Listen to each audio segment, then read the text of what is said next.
এবাৰ ভাবি চাওক, আজি যদি ভাৰতৰ ক্ৰিকেট মেটচ থাকে তেন্তে লাখ লাখ মানুহে নিজৰ সকলো কাম এৰি টিভি বা মোবাইলৰ সন্মুখত বহি পৰে।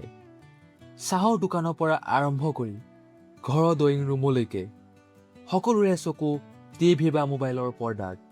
শেষৰ অভাৰৰ এটা বলেই কোটি কোটি মানুহৰ মুখত হাঁহি বা চকুত চকুপানী আনিব পাৰে। কিন্তু আপুনি জানেনে, যি ক্ৰিকেটৰ বাবে আজি সমগ্ৰ ভাৰত পাগল, সেই খেলখন আচলতে আমাৰ দেশৰেই নাছিল।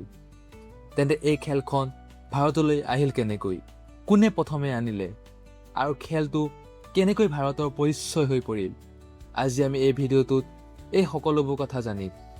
তেন্তে আহক দেৰি নকৰি আমি ভিডিঅ'টো আৰম্ভ কৰোঁ। ক্ৰিকেটৰ জন্ম হৈছিল ইংলেণ্ডত।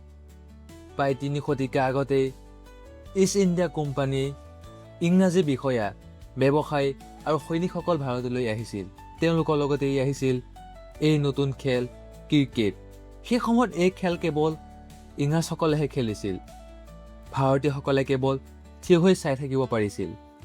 ভাৰতীয়সকলক খেলিবলৈ দিয়া হোৱা নাছিল। ইতিহাস অনুসৰি 1721 চনত প্ৰথমবাৰৰ বাবে ভাৰতৰ মাটিত ক্ৰিকেট খেল হৈছিল। সেই মেটচখন কেৱল ইংৰাজৰ নাবিকসকলে অংশগ্ৰহণ কৰিছিল। সেইদিনা হয়তো কোনেও ভাবিব পৰা নাছিল এদিন এই খেলেই ভাৰতৰ আটাইতকৈ প্ৰিয় খেল হৈ পৰিব।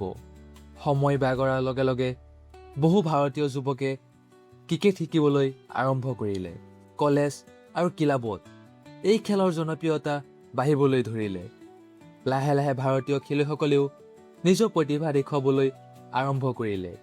আৰু সেয়াই আছিল নতুন যুগৰ আৰম্ভণি। 1932 চনৰ 25 জুন লণ্ডনৰ বিখ্যাত লৰ্ডছ ক্ৰিকেট গ্ৰাউণ্ডত ভাৰতে খেলিছিল নিজৰ প্ৰথমখন অফিচিয়েল টেষ্ট মেটচ। খেল দলটো অধিনায়কত্ব কৰিছিল CK নাইডুৱে। প্ৰথম বল কৰিছিল মহম্মদ নিছাৰে। উইকেটৰ পিছফালে আছিল জনাৰ্দন নাফলে। এই মেচখন ভাৰতীয় ক্ৰিকেটৰ ইতিহাসৰ নতুন অধ্যায় আৰম্ভণি কৰিছিল।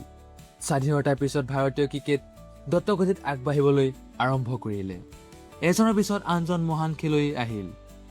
তাৰ ভিতৰত আছিল শচীন তেণ্ডুলকাৰ, মহেন্দ্ৰ সিং ধোনী, বিৰাট কোহলি, ৰোহিত শৰ্মা, কপিল দেৱকে ধৰি বহুতো মহান তাৰকা।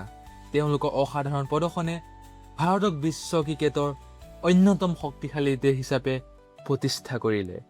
এবাৰ ভাবি চাওক, এসময়ত যি খেল কেৱল ইংৰাজসকলৰ আছিল, আজি সেই খেলেই কোটি কোটি ভাৰতীয় আৱেগ।